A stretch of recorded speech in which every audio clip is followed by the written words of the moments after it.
اب نماز تو پڑھتے ہیں لیکن یہ بھی خیال کر لینا پنج وقتہ کے نمازیوں، تم جو نماز پڑھ رہے ہو کس کے پیچھے پڑھ رہے ہو؟ وہ وہابی ہے، دیوبندی ہے، تبلیغی ہے، مودودی ہے، اہل حدیث ہے، یا پلا صلح کلی ہے؟ پہلے جانچ کر لینا۔ بازار جاتے ہیں تو ٹماٹر خریدنے کے لیے پہلے بھاؤ تول کرتے ہیں، آپ چیکنگ کرتے ہیں پورے مال کی، پورے مارکیٹ کا سروے کرتے ہیں، بعد میں خریدتے ہیں آپ۔ کیا نماز آپ کی ٹماٹر سے بھی گئی گزری ہے؟ جس کے چاہے پیچھے کھڑے سب کے پیچھے نماز پڑھ سکتے ہیں؟ نماز اللہ کے لیے ہے، بے شک نماز اللہ ہی کے لیے ہے، لیکن کربلا کے میدان میں میرے امام حسین نے یزیدی امام کے پیچھے نماز نہیں پڑھی۔ امام حسین سے زیادہ علم والے ہو گئے آپ، متقی پرہیزگار آپ زیادہ ہو گئے امام حسین سے۔ امام حسین جانتے ہیں یزیدی امام ہے ضرور، قرآن پڑھ رہا ہے، رکوع کر رہا ہے، سجدہ کر رہا ہے، اللہ کا کلام پڑھ رہا ہے، سب کچھ کر رہا ہے، لیکن دل میں ایمان نہیں ہے۔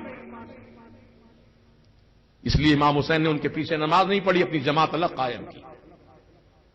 کتنا سمجھا رہے ہیں، کتنا بتا رہے ہیں، لیکن پھر بھی جہاں نماز کا وقت ہوا، اذان کی آواز سنی، گھس گئے مسجد میں، ان شرٹ کیے ہوئے ہیں، پینچے چڑھے ہوئے ہیں، آستین اوپر اٹھے ہوئے ہیں، گریبان کے بٹن کھلے ہیں، ٹوپی پہننے کی بھی فرصت نہیں، گئے جا کے اللہ اکبر ٹانگیں چیر کے کھڑے ہو گئے۔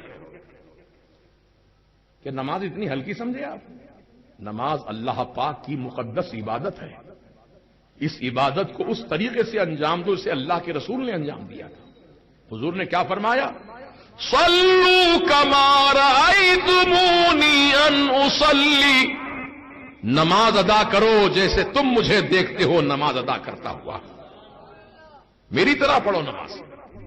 تو حضور کی نماز کیا کامل درجے کی نماز ہے، نماز بھی ان پر ناز کرتی ہو نماز۔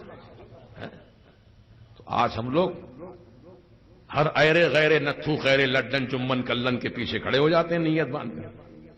ایسا نہیں ہونا چاہیے، پہلے جانچ پڑتال کر لو کہاں کا ہے، کدھر کا ہے، عقیدہ کیا ہے، کاروبار کیا ہے، حلال کمائی کھاتا ہے، سب تحقیقات کرو بھائی۔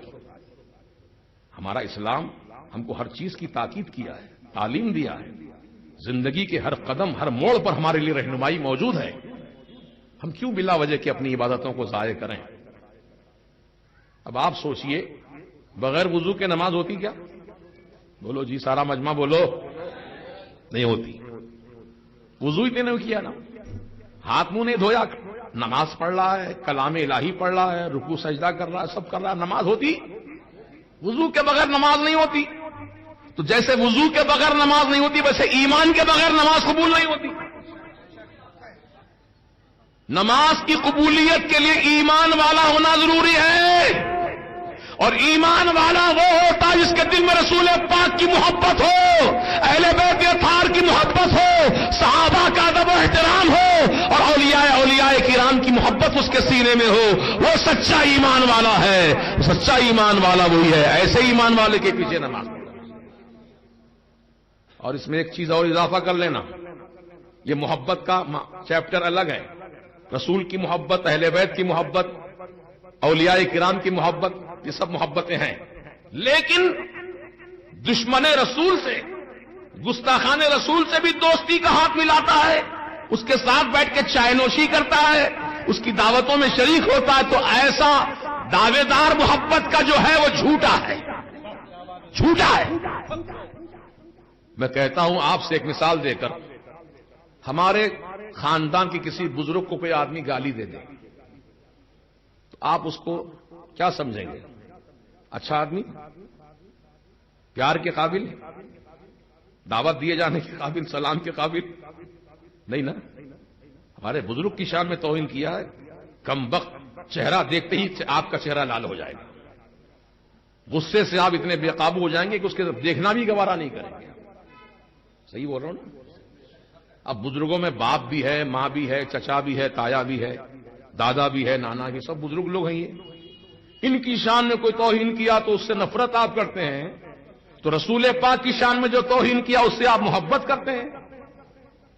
کہ یہ ایمان کے تقاضے ہیں؟ بولیے نا، نہیں نا؟ اب کریں گے؟ اب تک جو ہوا بھول جاؤ، اللہ سے معافی مانگ لو، اللہ پاک معاف کرنے والا ہے۔ سرکار مدینہ کی بارگاہ میں معروضہ کرو، یا رسول اللہ ہم سے بھول ہو گئی، اب ہماری مغفرت کی دعا فرما دے سرکار۔ انشاءاللہ اللہ تعالیٰ اپنے رسول کی مغفرت کی دعا پر ہماری مغفرت فرما دے گا، ہے نا۔ لیکن آئندہ احتیاط، گزشتہ صلوات، آئندہ احتیاط۔ اب آنے والی زندگی میں دوستی کرنے سے پہلے جانچ لو، نماز پڑھنے سے پہلے جانچ لو، نکاح کا رشتہ کرنے سے پہلے جانچ لو۔ بیٹا بیٹی کا معاملہ ہے، رشتہ، مالدار لوگ ہیں، بلڈنگ ہے بہت بڑی، پیسے والے ہیں، ایک مکان دے رہے ہیں بچے کے نام پہ، کار دے رہے ہیں 25 لاکھ کی، یہ مت دیکھو، پہلے ایمان دیکھو، ایمان والے ہیں کہ نہیں ہے، سنی صحیح العقیدہ ہے کہ نہیں ہے دیکھو۔ میاں دولت کس کی رہی جو ہماری رہے گی؟ کس کی دولت رہی بتاؤ؟ نظام حکومت تھی حیدرآباد میں، خود دور کیوں جاتے، ہمارے حیدرآباد شہر کی بات بتاتا ہوں۔ حیدرآباد کے نظام دولت مندوں میں شمار کیے جاتے تھے، دنیا کے بڑے دولت مندوں میں شمار ہوتا تھا۔ کیا کمی تھی؟ خزانے تھے، ہیرے جواہرات تھے، سب تھا، بادشاہت تھی، سب کچھ تھا، لیکن اب کہاں ہے؟ کیا ہے بچا ہوا؟ کچھ نہیں۔ تو ایسے ہی جب بادشاہوں کا کچھ نہیں بچا تو ہمارا آپ کا کیا بچے گا؟ بچنے والی چیز اگر کوئی ہے تو ایمان ہے، وہ اعمال صالحہ ہے، وہ محبت رسول ہے، وہ عشق مصطفیٰ ہے، وفاداری مصطفیٰ ہے۔ اس لیے ڈاکٹر اقبال صاحب اگرچہ کے شاعر تھے، بہت عمدہ شاعر، انہوں نے کتنی بڑی اچھی اونچی درجے کی بات کہی ہے، ذرا سن لو غور سے۔ کی محمد سے وفا تو نے تو ہم تیرے ہیں، کی محمد سے وفا تو نے، وفا وفا غداری نہیں، وفاداری، کی محمد سے وفا تو نے تو ہم تیرے ہیں، ارے جہاں چیز ہے کہ لوح و قلم تیرے ہیں۔ اتنے اونچے درجے کی بات کہی ڈاکٹر صاحب نے۔ وفادار بنیں گے رسول کے ہم؟ دنیا کو مت دیکھو بھائی، دنیا تو کبھی کسی کا ساتھ دی ہے نہ دے گی۔